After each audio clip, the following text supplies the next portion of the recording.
हफ़्तो अॻु ज़ाल सूदो क़तल थियल नौजवान जे वारसनि जो एहतजाज कयो वियो आहे ऐं वारसनि पारां धरणो पिणु हयो वियो आहे। इन हवाले सां असां सां टेलीफोन लाइन ते मौजूदु आहे ठठे खां KTN न्यूज़ रिपोर्टर महबूब बिरोई।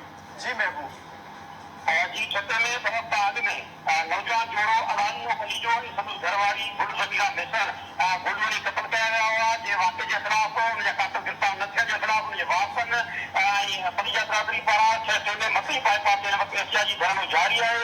एहतिजाजी धरणे में नौजवान जेको मां आहे यास्मीन फलीजो सां गॾोगॾु हुनजा वारस आहिनि आदम रशीद ऐं मुख़्तलिफ़ कांग्रेस जे सियासी जमायतनि जा अॻवान नवाब खान गौर अशरफ फलीजो सरवर फलीजो ऐं ॿिया सियासी समाजी अॻवान शामिल आहिनि। फलीजा बरादरी जा सभई माण्हू एहतिजाजी धरणो वञी वेठल आहिनि मकली बाईपास ते, जे सबबु 3 कलाकनि खां वठी छठो हैदराबाद हिकु वॾी क़ौमी शाइरा ब्लॉक आहे।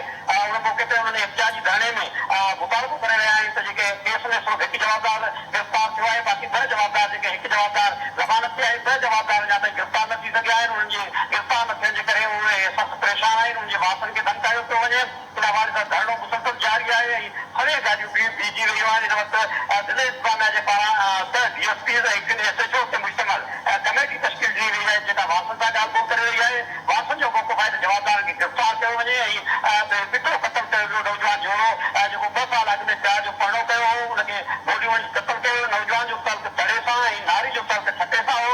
ॿिन्ही खे गोलियूं हणी क़तल कयो वियो। नौजवान जोड़ो अलाजनो फलीजो ऐं हुनजी घरवारी गुल ज़मीरा मिसर हुनजी बेदर्दी सां क़तल कयो वियो, पर हुनखे इंसाफ़ कल्ह ताईं न सघियो आहे, जंहिं करे हुनजा वार सरापा एहतिजाज बणियल आहिनि।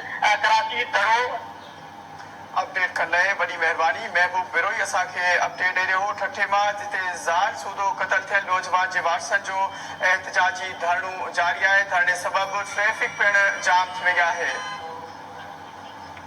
ॿिए पासे ख़बर शामिल